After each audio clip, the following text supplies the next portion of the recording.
That's a really good question. I'm charged with being the head of an organized criminal group, which is in charge of recruiting girls to make TikTok videos to steal the money from the TikTok views.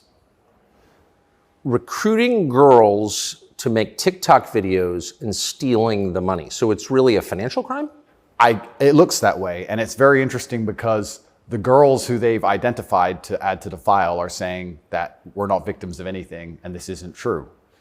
But the state believes it's true, and the state thinks that I, as a 35-year-old man, woke up. I was already extremely financially successful. I was already a father. I was already very well known. I had no financial motivation. I have no criminal record. It's not my personality profile, but I woke up at the age of 35 and decided to make girls do TikTok to enrich myself with the pennies that I would earn from TikTok views. So in the United States, I think the belief is that you were charged with human trafficking. Yeah, that's human trafficking because what you do is you force a girl to work against her will for financial gain. That's human trafficking. And their justification for this is that girls do TikTok. Some girls I know who they've found who say they're not victims have TikTok accounts. How do you force someone to do TikTok videos? I guess the prosecutor is going to have to explain that, isn't he? It's a very interesting scenario I'm in, and I'm inside of Romania, so I have to show a degree of respect to the Romanian judicial system. And I have to show a degree of respect to the situation I'm in. But the overall charge is that there's an organized criminal group. There's a group of us. I'm the head of it. My brother is below me. And we use the lover boy method to convince women to do TikTok videos to make money so that we can steal the TikTok money. So there's no, just to be clear, you are not accused of pandering, of pimping, of forcing women to have sex with anybody. No, not forcing them to have sex, not restraining their movement, not stopping them from living a full life, but the fact that we are somehow convincing them to have TikTok. Very interesting. I don't think... But there's no actual... I'm asking you this because I do think it's a widespread belief that you were accused of pimping. Yeah, no, that's nothing to do with any of this case. Absolutely nothing. And it's kind of scary because the crime in itself of human trafficking is a unique one because they can ignore the statement of the victim. So the girls have come forward and said, this is insane. You've just picked us because we're near Andrew and we're his friends. But the whole idea of the crime is they can say that she's brainwashed, right? She's under duress. So you can ignore her statement. State says she's a victim regardless of the fact that she says she's not a victim. So it's very interesting because the difference between sex and rape is consent, right? Right. But they remove all of that. They're like, nope, you're a victim. No matter what you say, we're deciding you're a victim. And they've chosen them. And of course, these girls do nothing pornographic. They've never had sex with anyone, nothing to do with that. So they've picked TikTok.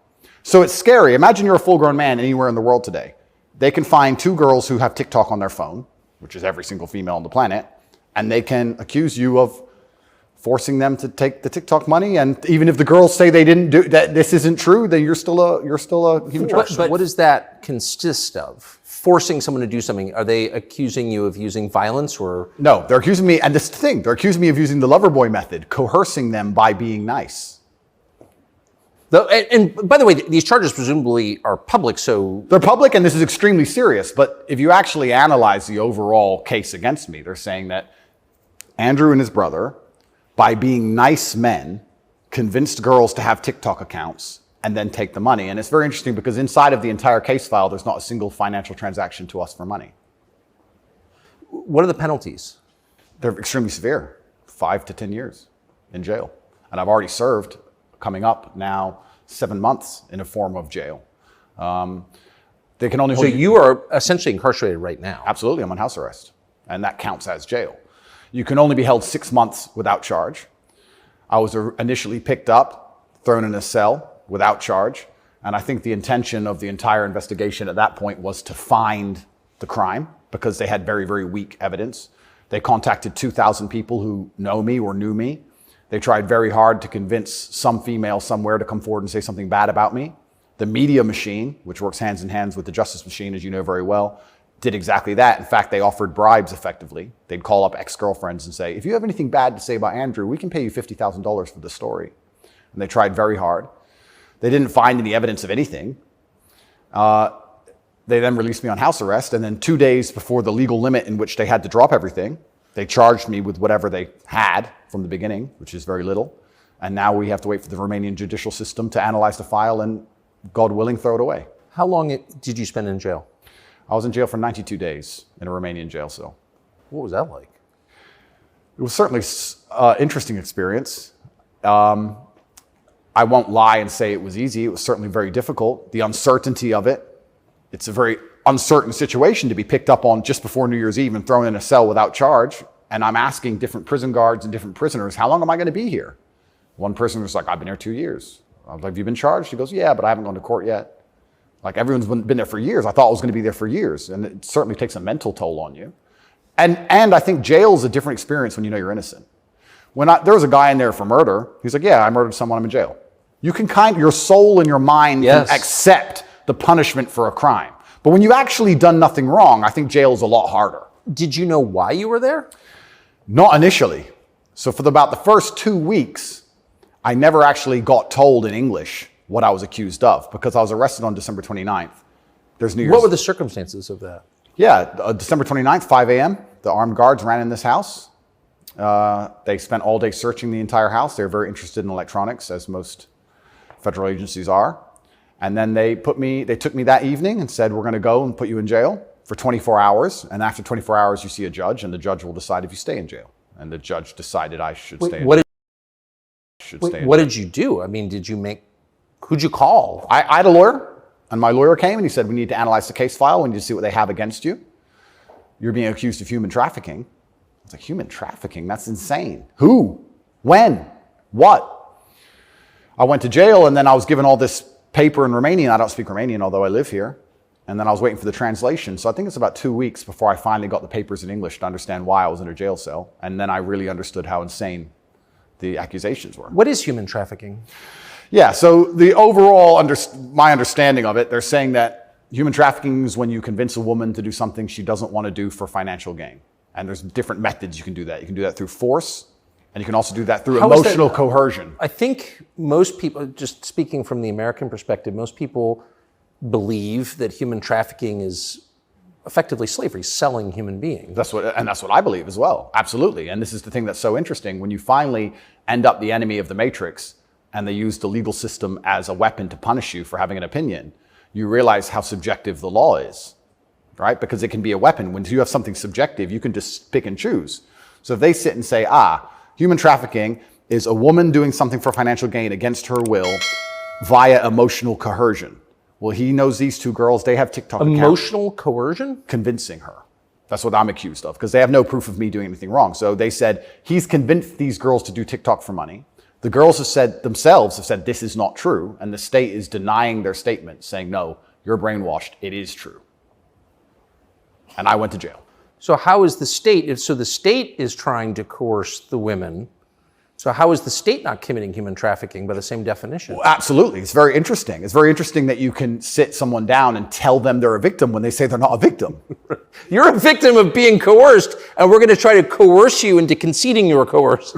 Exactly. It's a very interesting scenario. And okay. Yeah, and it's a very interesting scenario. And it's up until this point, no judge has looked at the evidence of the case. So up until this point, I've been to court a bunch of times. But the only reason I was in court was to discuss my preventative detention. So under Romanian law, if you being free can impede the investigation, you should stay in jail. So the judge agreed that, yeah, maybe if he's free, he can damage this investigation because they're trying very hard to get something on this guy. So I've done a bunch of jail time. And now it just begins. The judge is going to look at the case. And like I said, God willing, I still have enough faith in the Romanian judicial system that she's going to look at this and go, this is not a crime. Or you're aware of the media coverage of this, however. So you're in jail for 90 days or more, and the rest of the world is talking about you. Do you know what they're saying? They're saying very heinous things, and I would hate to come across as a conspiracy theorist, Tucker, but I kind of have a feeling that this might be something to do with my influence and an attempt to slander my name. Perhaps I'm crazy. But the fact that they chose such a heinous crime, and they reported it so heavily, and they won't shut up and keep repeating basically a slander attack day after day after day. Also considering the fact that other people who genuinely commit heinous crimes have far more favorable press coverage. I don't want you to think I'm a conspiracy theorist. Please, Tucker, I would hate for you to come here and call me crazy. Yeah. But something very strange. What, when Jeffrey Epstein's friends call you immoral? Yeah. The goal of it is certainly to slander my name, and I like to see it as a litmus test. I like to see it as an intelligence test. Anybody who wakes up and looks at me and goes, he's a human trafficker because of TikTok. They're fully gone. So, but from the West, just to defend the average news consumer in the West. Sure. Andrew Tate, kind of an outlaw. Yep. Lives in some palace in Romania, wherever that is. Yep. And and Romania sounds like the kind of place where human trafficking is like the main industry. A lot of it happens here. That's what's so crazy about it, right? What's so crazy is if they really wanted to find a human trafficker, I think they could probably do it quite easily. But they managed to get me. That's certainly the perception. But it's one of those charges that kind of sells itself. Oh, absolutely. And it doesn't matter if you're found guilty or not, right? You're a human trafficker forever. And but I do think that public consciousness is changing. I think with things like there's been some very large court cases recently involving some very famous people in which women were caught lying, trying to slander men's names for rape and these kinds of things. And I don't think people believe it anymore.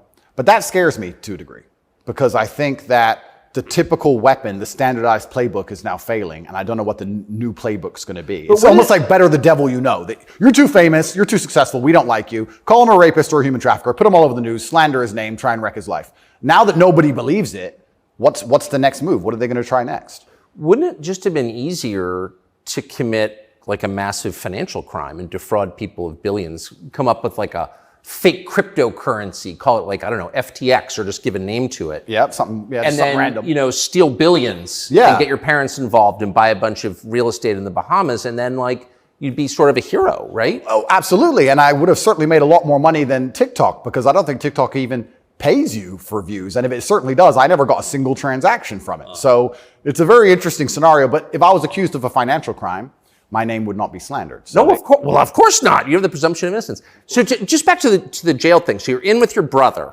At the beginning, I was not, but towards the end, I was. Yeah. What did you do all day? It's a good question. I looked at the wall, stared at the wall, smoked cigarettes, lots of push-ups, read the Quran. You smoked cigarettes, did push-ups, and read the Quran. Basically, yes, and certainly had some introspective moments. Tried my best to get out, tried my best to via my small phone calls, understand what's happening in the outside world.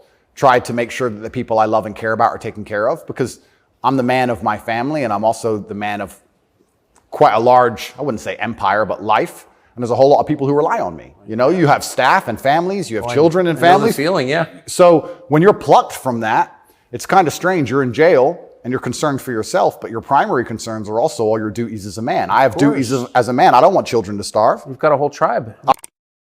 I've got people to pay. So it was very, very frustrating, constantly trying to make sure everybody else was okay and feeling helpless. That's what hurt me the most. I was trying to make sure everybody I love and care about was fine, and I wasn't as powerful as I should have been. And that was very upsetting. And especially if they were going to keep me there for years, I was having serious concerns about how I can feed the people I love. Did you ever come to the edge at all? No. I certainly had some days I was less happy than others, but I made sure that my mindset was built in a way that I could always be doing something constructive. And also, I think you get what you give in life. And if I ever felt particularly sad on a day, I would try very hard to make other people happy, because if I made other people smile, I'd feel better. So even the dinner ladies or the prison guards, I'd try very hard just to make people smile. I know it sounds silly. Some of the prison guards were more open than others, but there was a couple prison guards who were ice cold, who didn't want to say a word to me. And I'm like, hey, bro, your hair looks amazing. And he just stare at me like he wants, shut up. But I just try my best to cheer people up, to cheer myself up. And as a man, all you can do is just find the resolve to continue doing the best you can in the current circumstance. So, what were the other prisoners like? I don't want to insult Romania in any way, and I love this country and I chose to live here. But if I had to describe it for the people, for an American audience to understand, I don't think Romania and a lot of these countries have the same kind of mental health setup or the mental health support that a lot of Western nations have. So you end up in jail. So I think there was a lot of mental health problems inside the jail. So it was very similar. It wasn't just a jail. There was also a lot of mental health problems in there, which adds a new complexity and a new dimension to the suffering, because there's just random screaming and there's suicide and it's certainly not a very nice place to be. Oh, so it's horrifying. Yeah, I don't want to go back. You hear the phrase Romanian prison and it sounds tough. So it was what you would imagine. It is. And when this process is over, there's a lot more I will say, but I will say the staff were very nice to me, and I want to make this clear. I want to make it very clear that all the staff in the jail were very professional and very nice to me. I would almost say that they believed I was innocent and they understood that I didn't belong there. There was a semi-apologetic vibe to the way I was treated by the guards, if that makes sense. Yes. They understood very well. I don't think anybody, like I said, with a functioning brain believes that me at the age of 35 decided to steal TikTok money and ruin my entire life without financial motivation to girls who say they're not victims of anything. I don't think anybody with a brain... Well, the fact that you're not accused of a sex crime or of violence, which I think most people don't really understand. Yep. And they can look it up. Yep. I mean, but you're not actually accused of Correct. rape, Correct. selling anyone, Correct. pimping. Correct. Okay. That right there raises a lot of questions. Well, yeah, and this is the thing that's so interesting because I'm accused of using a method of human trafficking called the lover boy method. So how that would traditionally work is a man would meet a girl, become her boyfriend, take her to another country, turn her into a prostitute, say I love you, like pimping. Of course. But they're saying, because all my conversations with these girls are very nice, they're saying that I use the lover boy method to convince them to do TikTok. And once again, I never made a penny from TikTok, and I have no interest in girls' TikTok's accounts, and I've never made any money from TikTok in my life. That raises the question. So that right there, I think, I mean, we can let people assess. I'm not, an expert on the Romanian legal code, but that's kind of not the impression that most people have. Okay? And that's the media, who have made that the media have tried very hard to do that. And if I had to estimate, I think that the overall intention was just to throw me in a cell, use the media machine to drum up something real. I think that's what the goal was. So, but what's and I believe that. It seems, obviously. Yeah. One thing, I've never been to Romania before, and one thing I'm struck by is the American presence here. Oh, it's massive. Fully understand that. So there are 3 NATO bases here now. They're bustling because of the war in Ukraine. Yep. One's on the Black Sea, Yep. right below Crimea. So this is strategically important, this country, to NATO. Absolutely. And so this is a lot less far away than I realized. It's much more American influence. Oh, absolutely. Do you think that played a role? Yeah, well, I think, and I don't want to get this incorrect, I think it's the 2nd or 3rd biggest U.S. embassy in the world. The U.S. embassy here looks like a prison. It's huge. They've got a huge embassy here. And even during Ceausescu, during the communism days, Romania was an ally of the West, even during communism. Yes. So, yes. Ceausescu came to New York. Yes, that's right, yeah. So Romania and America have been very good friends for a very long time.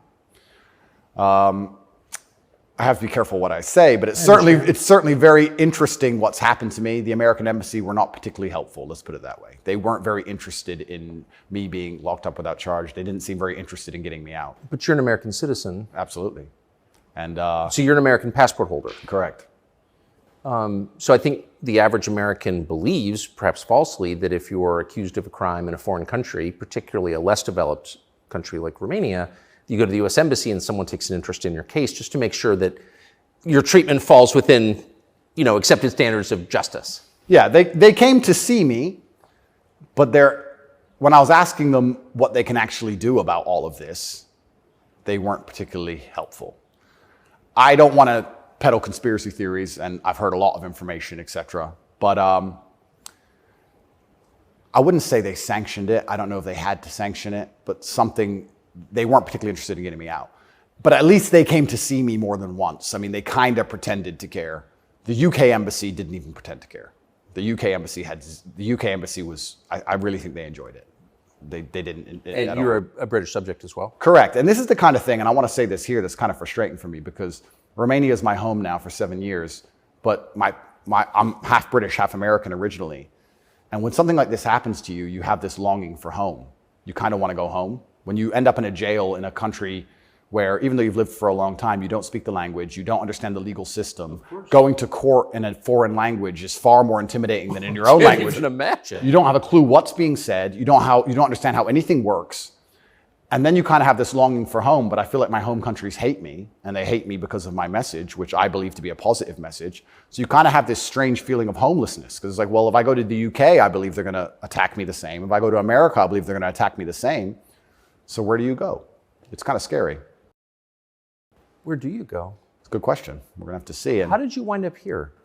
I moved to Romania. I came to visit a long time ago. Before anybody ever visited Romania, I came to visit and I genuinely fell in love with the place. It truly is a fantastic country. I love nature, as an amazing nature. It's a very safe place. It has this reputation of being dangerous. It's not dangerous. It's very safe. The people are very good. The people are very conservative traditionally. It's almost like America was 20, 30 years ago. It's gorgeous. They have a bunch of nice restaurants and plenty of things to do, and I've never had a problem here in any way.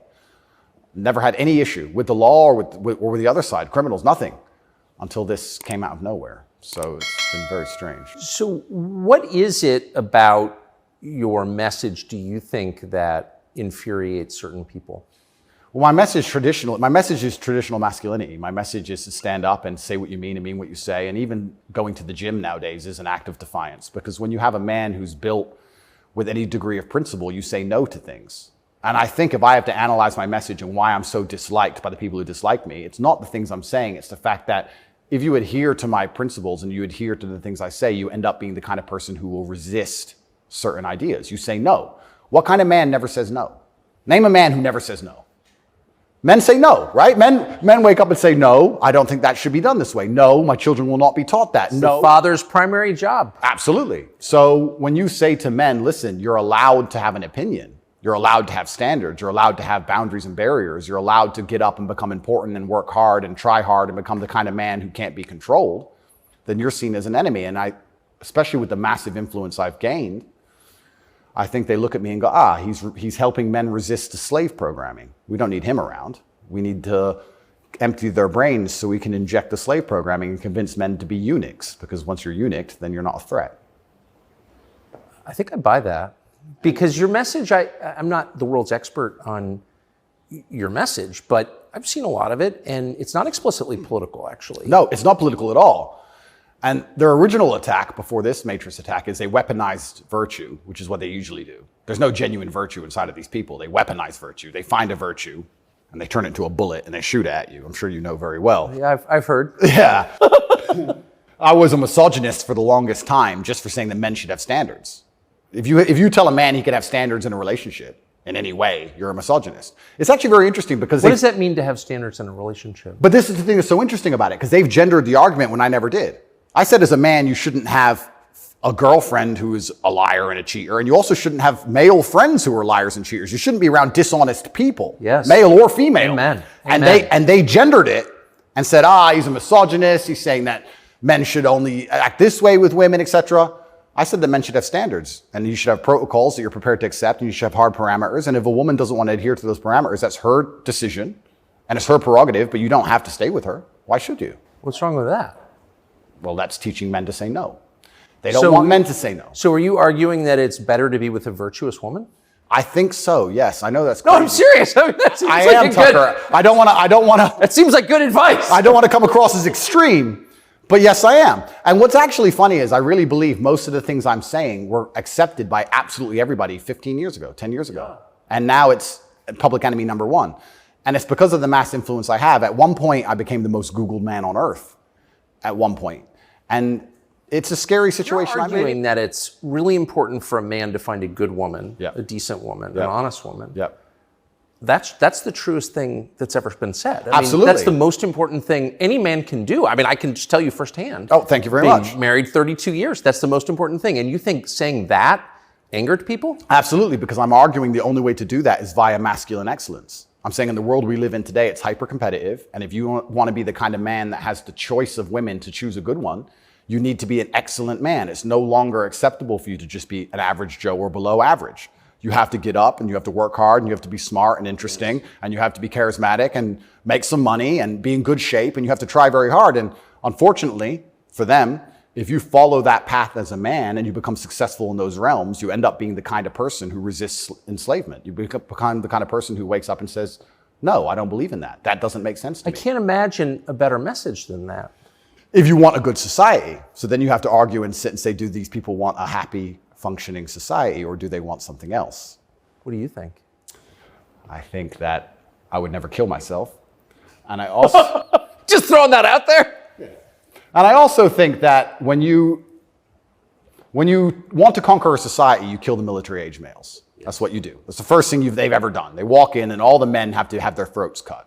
They can't perhaps do that, but they can certainly cut your balls off, and then you can't resist. And I think there's certainly a movement to ensure that there's very little resistance left inside of the number one demographic which is required to resist oppression, which are military-age males. And they don't want those kind of people waking up with any kind of self-respect or standards, or to say, no, I don't accept this. I do not need a 9th injection.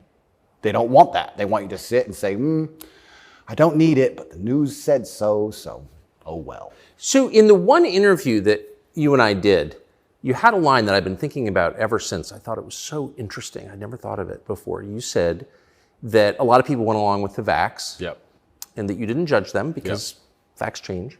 But now that we know that a lot of what we were told was wrong and some of it was a lie, it is a requirement of your own dignity, of your own self-respect to say so. Completely. And people should apologize. I really do believe. And I have nothing against the people who fell for the propaganda, fell for the programming, and took the vaccine. Yes, I agree. Fine. But you should wake up and say, I was fooled. I've learned my lesson. I will not be fooled again. But if you were fooled by the MSM and took the injection, and you continue to be fooled, and you have not self-reflected, and you have not realized that they lied to you the entire way, and you now believe the new bunch of lies that are all over the television, then there's something wrong with you. Or you don't care that you were lied to. You don't care that you were lied to, because I think a lot of this is actually genuinely cowardice.